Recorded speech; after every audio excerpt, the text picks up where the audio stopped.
Hello students, today we will discuss main document used in internal trade। बच्चों आज का जो अपना टॉपिक है वो है इंटरनल ट्रेड में कौन कौन से डॉक्यूमेंट्स यूज़ किए जाते हैं। पहला डॉक्यूमेंट मैं आपको बताऊंगी, पहला डॉक्यूमेंट है इनवॉइस या बिल। इस डॉक्यूमेंट में क्या होता है बेटा, ये सेलर जो है ये डॉक्यूमेंट सप्लाई करता है या इशू करता है बायर के नाम पे। इस डॉक्यूमेंट्स के थ्रू हमें एक एविडेंस मिलता है कि बायर और सेलर में एक कॉन्ट्रैक्ट है। इस कॉन्ट्रैक्ट में क्या क्या चीज़ें मेंशन होती है, सेलर का नाम आता है और कौन कौन से गुड्स जो है बायर ने खरीदे हैं, कितनी कितनी क्वांटिटी में खरीदे हैं, किस प्राइस में खरीदे एंड उनकी टोटल वैल्यू क्या है। एंड उसके साथ साथ जो टैक्स इंक्लूड होगा, टैक्स लगाया जाएगा, वो भी ऐड किया जाएगा। ये सारी चीज़ें किसके अंदर आती है, इनवॉइस के अंदर आती है। और ये कौन प्रिपेयर करता है, सेलर प्रिपेयर करता है। जैसे बेटा एक एग्जांपल ले, हम रेस्टोरेंट में जाते हैं, हम जो है फूड परचेज करते हैं, तो जो वहाँ का ओनर होता है हमको क्या कहता है, एट द एंड जब हम लोग क्या है फूड को कंज्यूम कर लेते हैं, हमारे पास एक बिल आता है, एक इनवॉइस आता है, एक स्लिप आती है, जिसके अंदर क्या होता है हमने क्या क्या चीज़ें खरीदी, किस किस प्राइस में खरीदी, कितना हमें टैक्स लगा, ईच एंड एवरीथिंग उसके अंदर मेंशन होती है। वो क्या होता है, हमारा इनवॉइस होता है। अब नेक्स्ट आता है हमारे पास परफॉर्मा इनवॉइस। बेटा ये सेकंड टाइप ऑफ डॉक्यूमेंट है। इसके अंदर क्या किया जाता है, इस डॉक्यूमेंट के अंदर ये जो है इनवॉइस से पहले बनाया हुआ डॉक्यूमेंट है और ये क्या होता है, कंफर्मेशन होती है। It is confirmed purchase order containing the term and condition on which buyer and seller agree on the product detail and cost।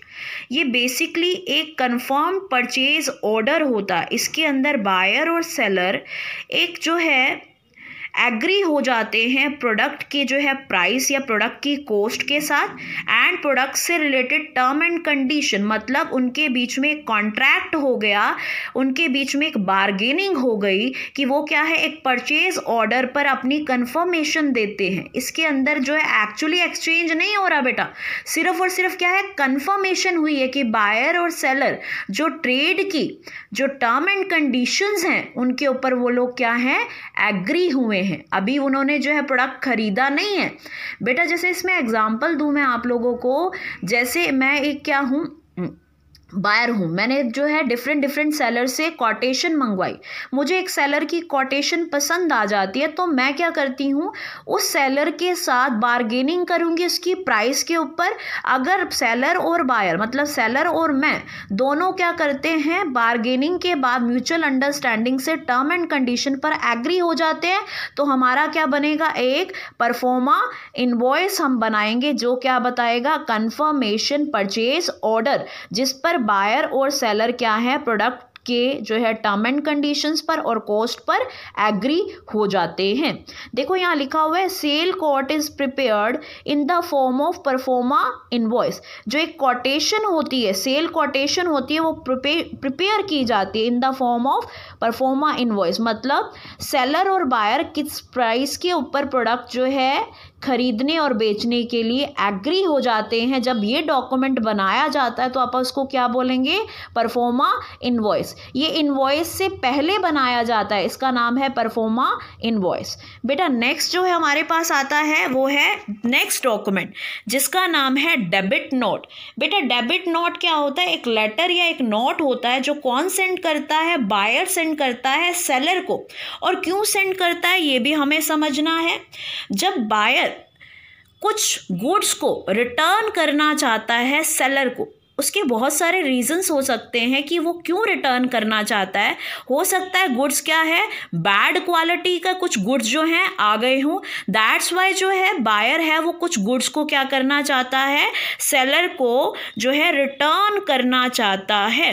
और वो रिटर्न करेगा तो डेफिनेटली वो क्या होगा, उसके अकाउंट में जो सेलर के अकाउंट में से प्राइस जो है वो क्या होगी, या जितना अमाउंट वो जो है रिटर्न कर रहा है, जितने अमाउंट के प्रोडक्ट्स वो क्या होंगे, सेलर के अकाउंट से डेबिट हो जाएंगे। एंड जो हमारा जो है बायर है उसकी लायबिलिटी को ये डेबिट नोट कम करता है। जितना प्रोडक्ट उसने रिटर्न करा उतनी ही अमाउंट की लायबिलिटी जो है हमारा जो है बायर है उसकी लायबिलिटी को कम करेगा। सपोज करिए बेटा एग्जांपल ने, एक बायर ने 50,000 के जो है गुड्स खरीदे, जिसमें से 10,000 के गुड्स क्या हुए हैं, खराब क्वालिटी के आ गए।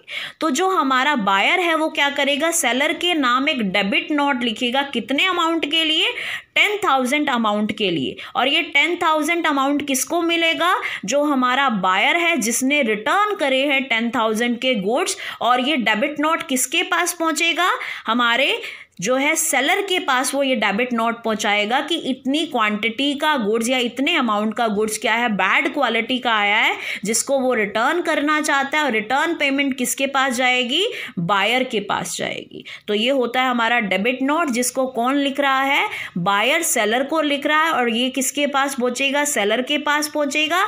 और ये बायर की लायबिलिटी को भी कम करता है।